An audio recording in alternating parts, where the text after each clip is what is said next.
Bonjour chers téléspectateurs d'Africom TV et bienvenue à votre revue de presse de la semaine.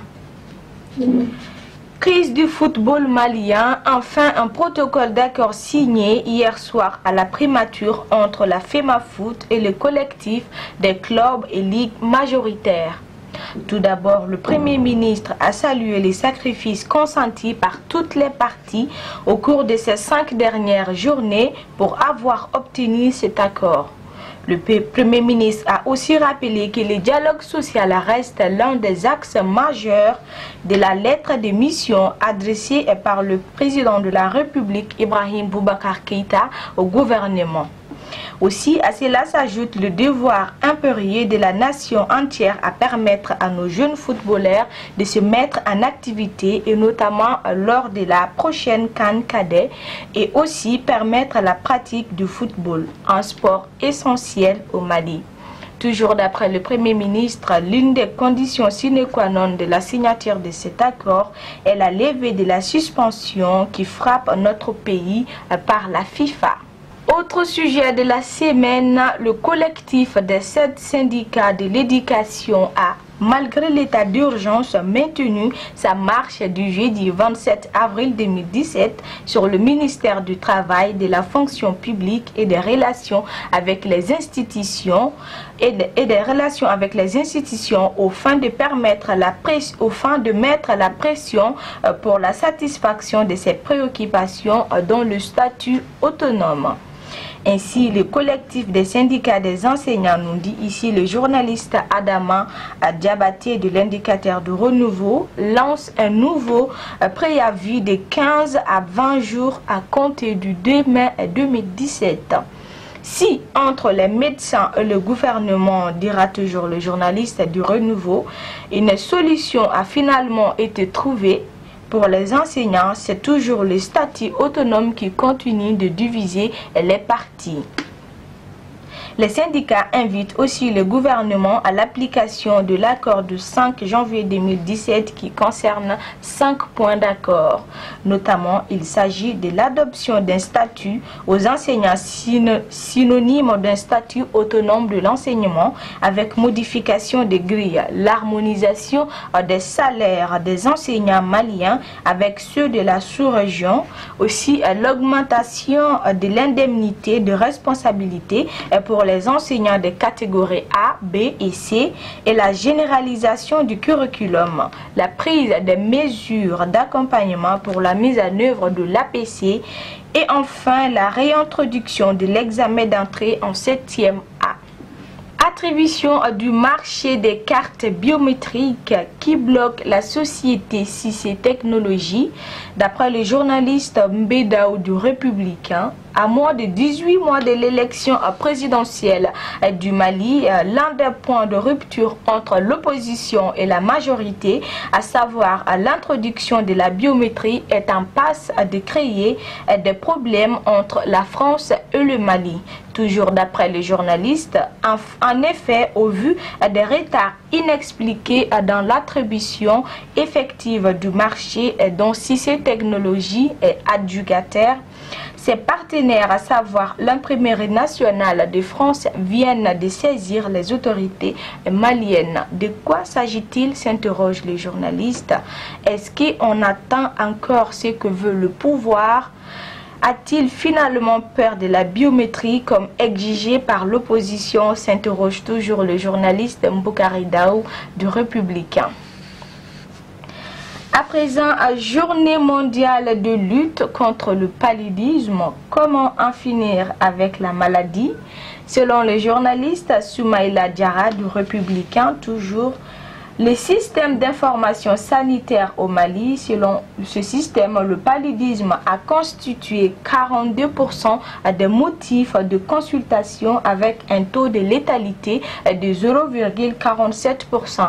Mais il y a une réduction des cas d'infection dans plusieurs parties du pays à cause de l'utilisation des moustiquaires imprégnés, a fait savoir Diakalia Koné du programme PALU au cours d'une conférence de presse animée au siège de l'EMS à Bamako. Toujours selon le journaliste du Républicain Soumaïla Diarra, Cette année, le Mali a célébré la Journée mondiale de la lutte contre le paludisme le 25 avril sous le thème « En finir pour de bon avec le paludisme ». C'est un objectif osé mais réalisable.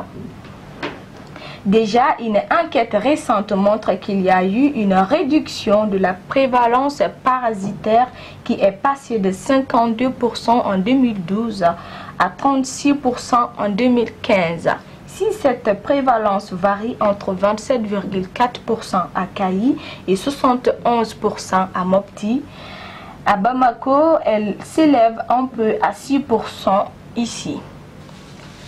Toujours, nous parlerons de cette journée internationale de lutte contre le paludisme, mais cette fois-ci, le sujet a été évoqué par les Échos, notamment par le journaliste Ibrahim Ndiaye. Journée mondiale de lutte contre le paludisme, un Mali sans décès.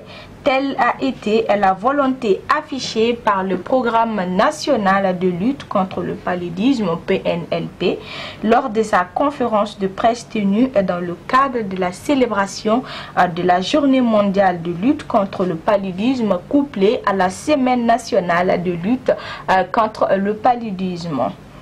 Pour cette 10e édition, nous dit le journaliste des Échos Ibrahim Ndiaye, le thème choisi était « En finir de bon avec le paludisme ». Aussi, un Mali sans paludisme est la vision du gouvernement pour l'horizon à 2030.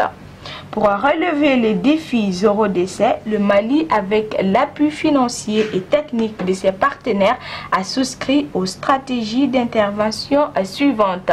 Il s'agit, nous détaillera le journaliste des Échos, de la mise en œuvre d'une feuille de route avec l'ensemble des partenaires pour lutter contre le paludisme, la prévention par l'utilisation des moustiquaires imprégnés d'insecticides à longue durée d'action, ainsi que la distribution de ces moustiquaires à travers la routine et la campagne de masse. Si au Mali, une légère réduction de la maladie du paludisme a été enregistrée, par contre au Burkina Faso, elle a fait l'année passée 40 000 morts, dont 3 000 enfants en 2016. Le paludisme a tué l'an dernier 40 000 personnes, dont 30 000 enfants au Burkina, et est la première cause de consultation, d'hospitalisation et de décès au Burkina Faso, a-t-on appris dimanche auprès du Programme national de lutte contre le paludisme PNLP.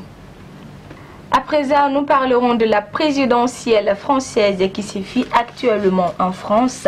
Emmanuel Macron, candidat à la tête du premier tour et favori des sondages pour le second tour de l'élection présidentielle française, a assuré mardi 25 avril que rien n'est gagné dans la bataille du second tour de la présidentielle face à Marine Le Pen, répondant ainsi à un avertissement de François Hollande pour qui le score du Front National au premier tour ne doit pas être sous-estimé.